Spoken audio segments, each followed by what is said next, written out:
एक कार दुर्घटना का शिकार हो गए। उन्हें गंभीर हालत में अस्पताल में लाया गया, जहां उन्हें आईसीयू में रखा गया है। जांच कर रहे अफसर के ऐसे दुर्घटनाग्रस्त हो जाने से ये सवाल पैदा होता है कि अब इन हत्याओं की छानबीन कौन करेगा। पुलिस इस हादसे को भी एक साजिश मानकर उसकी जांच शुरू कर रही है। अब उन सिलसिलेवार हत्याओं को कौन सुलझाएगा? जनता इस मामले में सीबीआई जांच की मांग कर रही है।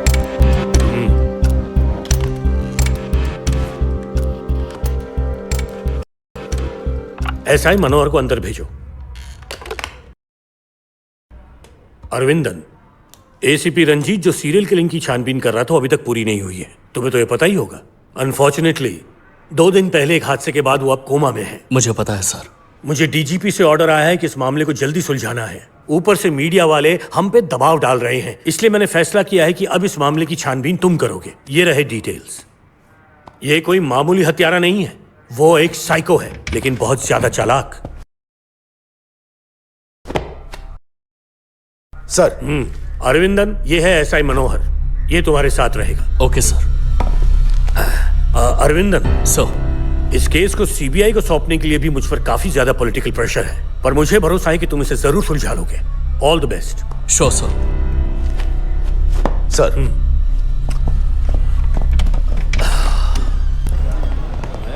मनोहर सर, जहां जहां से लाशें मिली हैं वहां मुझे एक बार खुद जाना है।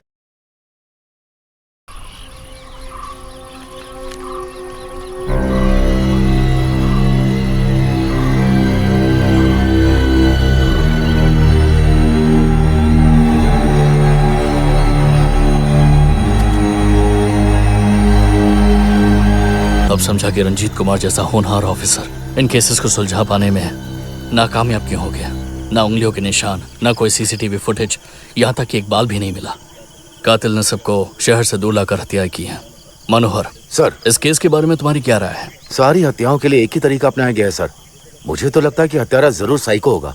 हो सकता है, लेकिन मुझे जो अजीब लगी वो बात यह है कि पोस्टमार्टम रिपोर्ट्स के मुताबिक किसी भी मरने वाले की बॉडी पर चोट के कोई और निशान नहीं मिले, और उससे भी बड़ी बात कि उसने सबको पॉइंट ब्लैंक से गोली मारी है, और उसके बाद पेट्रोल डालकर उनकी लाशों को जलाया गया है। मरने वालों की पहचान कर पाना बिल्कुल नामुमकिन हो जाए, वो यही चाहता था। आइडेंटिटी बिगाड़ने के पीछे क्या वजह होगी सर? अगर उनकी पहचान हो जाती तो फिर वो भी पकड़ा जाता है, इसलिए। करेक्ट है सर।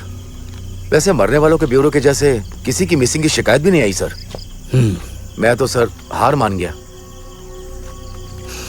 एक और बात पता है, सारे के सारे मरने वाले एक ही एज ग्रुप के हैं। बड़ी अजीब बात है। मनोहर सर, इस केस के बारे में डिपार्टमेंट में किसी से भी डिस्कस मत करना, ये हमारे बीच में ही रहना चाहिए। ठीक है सर।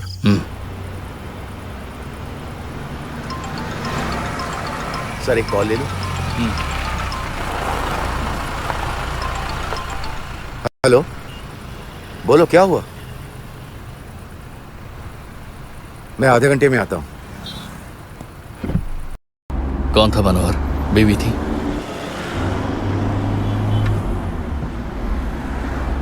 मनोहर, मैंने कुछ पूछा।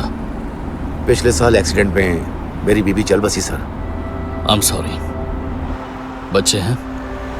एक बेटा है सर, ऋत्विक नाम है।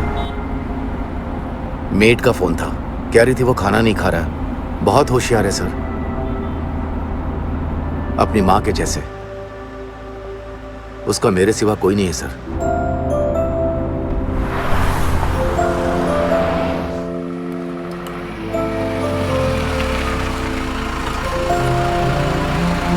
थोड़ा सा और खा लो बेटा।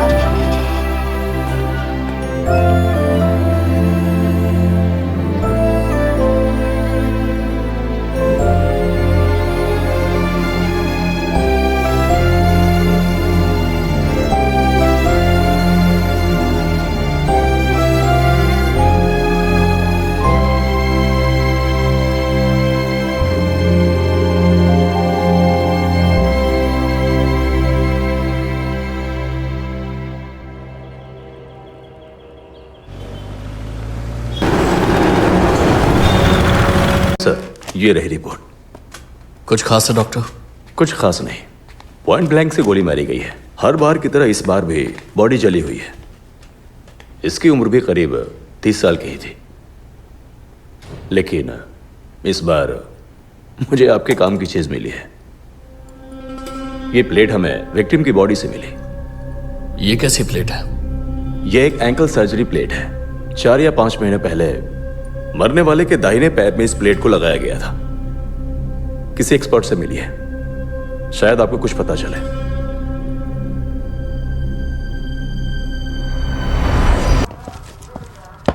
सर, डॉक्टर चंद्रमौली ने एंकल सर्जरी करवाने वालों की लिस्ट भेजी है।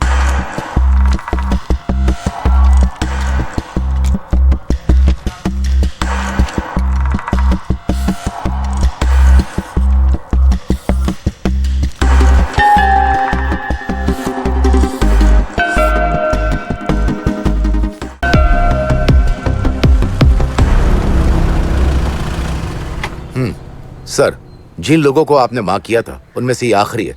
सुधाकर नाम है।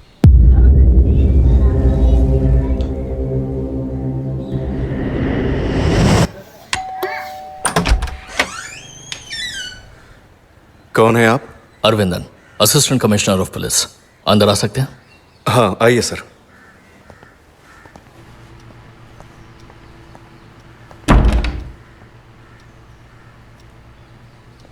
बैठिए ना सर। नहीं, कोई बात नहीं। बताइए क्या बात है? यहाँ सुधाकर कौन है? मेरा नाम सुधाकर है सर। में तुम्हारी कोई सर्जरी हुई है क्या? हाँ सर, 6 महीने पहले मेरा एक एक्सीडेंट हो गया था। दाहिने पैर की हड्डी सर्जरी से जोड़नी पड़ी। प्लेट लगाई थी पैरों में? हाँ सर। सर, क्या मैं पूछ सकता हूँ कि आप लोग ये सब क्यों जानना चाहते हैं? कुछ खास नहीं। इसे बनाने वाली कंपनी के खिलाफ हमारे पास शिकायत आई है। कोई कदम उठाने से पहले हम इसका इस्तेमाल कर रहे, मरीजों से खुद मिलकर उनकी राय ले रहे हैं और कुछ नहीं। ओह, मुझे तो कोई तकलीफ नहीं है सर।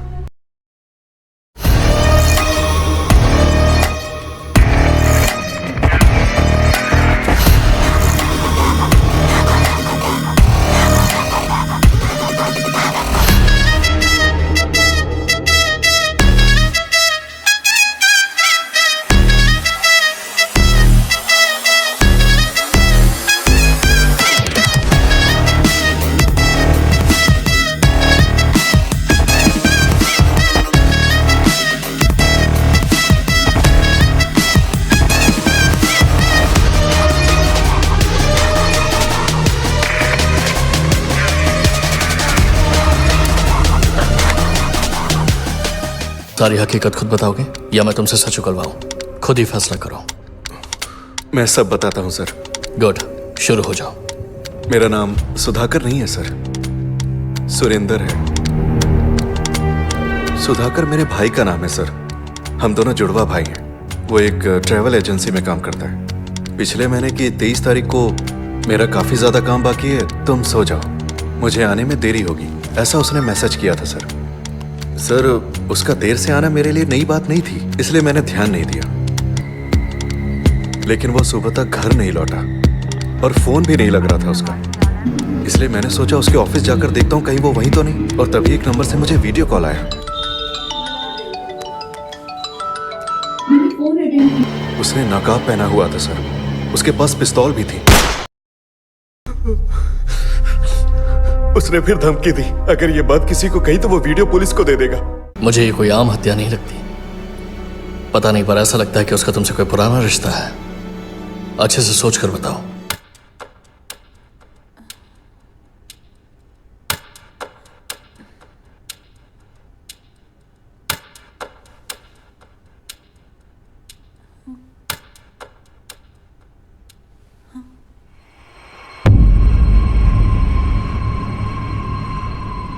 बेंजामिन? क्या कहा तुमने? बेंजामिन?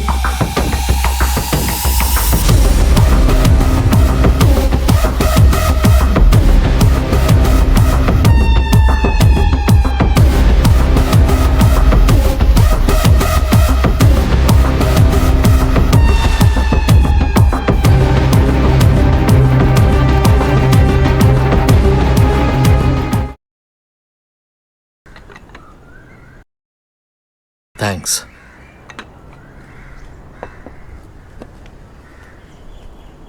प्लीज पीजिए ना। जो कुछ भी उस दिन मेरे साथ हुआ वो हादसा नहीं था, वो एक सोची समझी चाल थी। मुझे खबर मिली थी कि समंजरी के पास एक अनआइडेंटिफाइड बॉडी मिली है। वहां जाकर मुझे पता चला कि वो खबर झूठी थी। तभी काले रंग की एक कार वहां आई।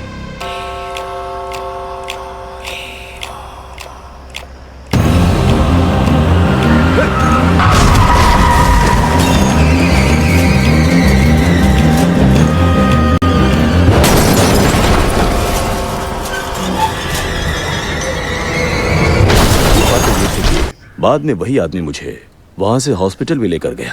जानते हो वो कौन है? उसका नाम बेंजामिन है। क्या? जो आपको मारना चाहता था वो आपको बचाने की कोशिश क्यों करेगा? पता नहीं, लेकिन कोई वजह तो जरूर होगी। मैं सही हुआ तो वो हमारे बहुत ही करीब है।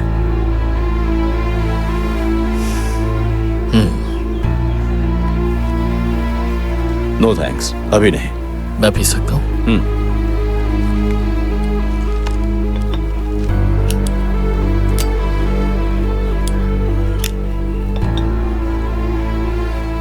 अगर कोई भी जरूरत हो तो मुझे कॉल कर लेना। श्योर सर, मदद करने के लिए शुक्रिया। अरविंदर, बी अलर्ट, अपना ख्याल रखना। Sure sir.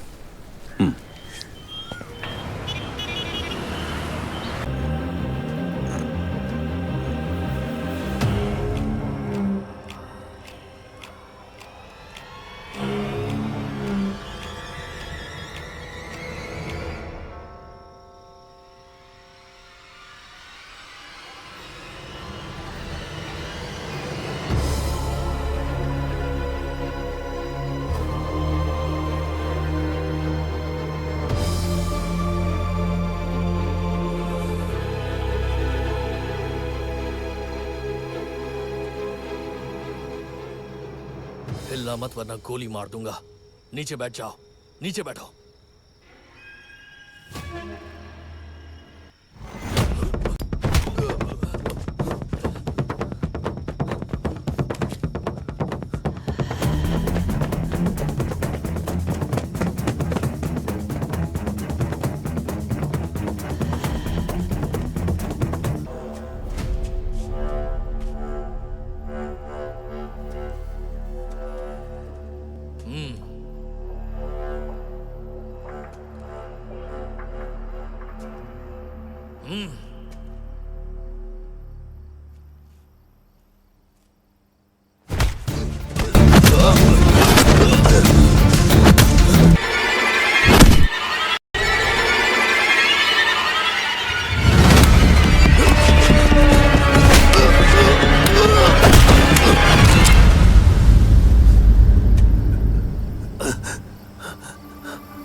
Benjamin.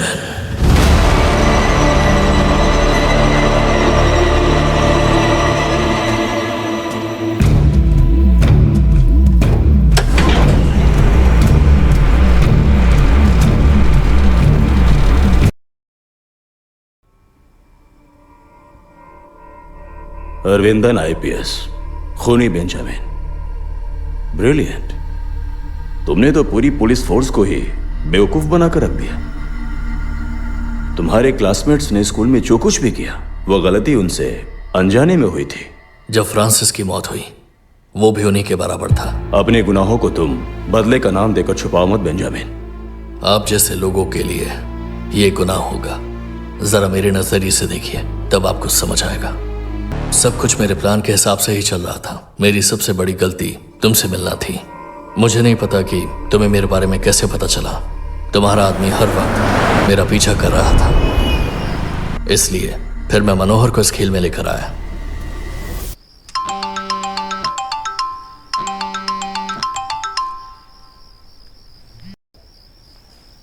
Hello, Benjamin बात कर रहा हूँ। मैं सीधे मुद्दे की बात पर आता हूँ।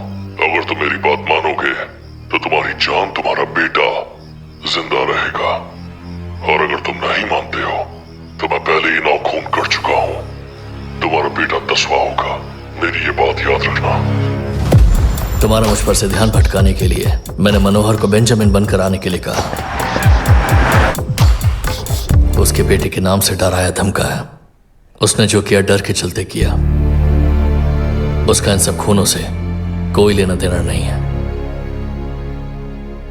इतने बड़े मास्टर प्लान के बावजूद आखिर तुम पकड़े ही गए। जानते हो कैसे?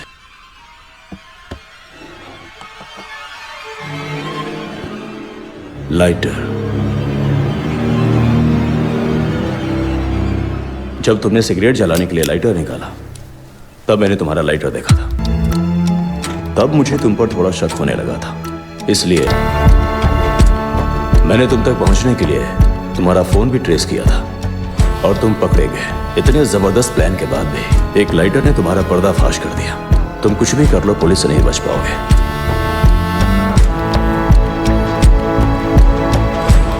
तुम्हारे सभी गुनाहों के लिए कोर्ट तुम्हें जरूर मौत की ही सजा सुनाएगी।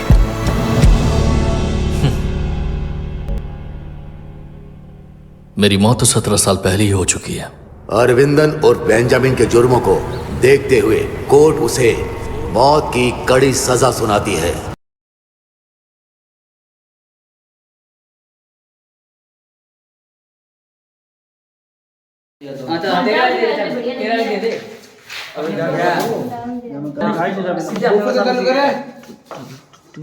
अरे गिर यार, दोबारा गिर गिर गिर। ये हुई ना बात।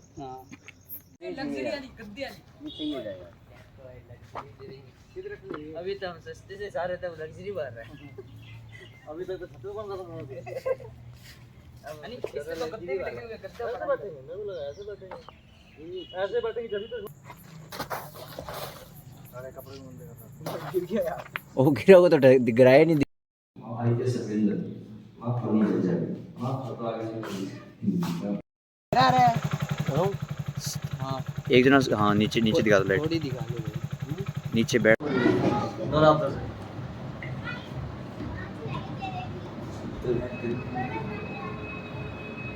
चलो बोले।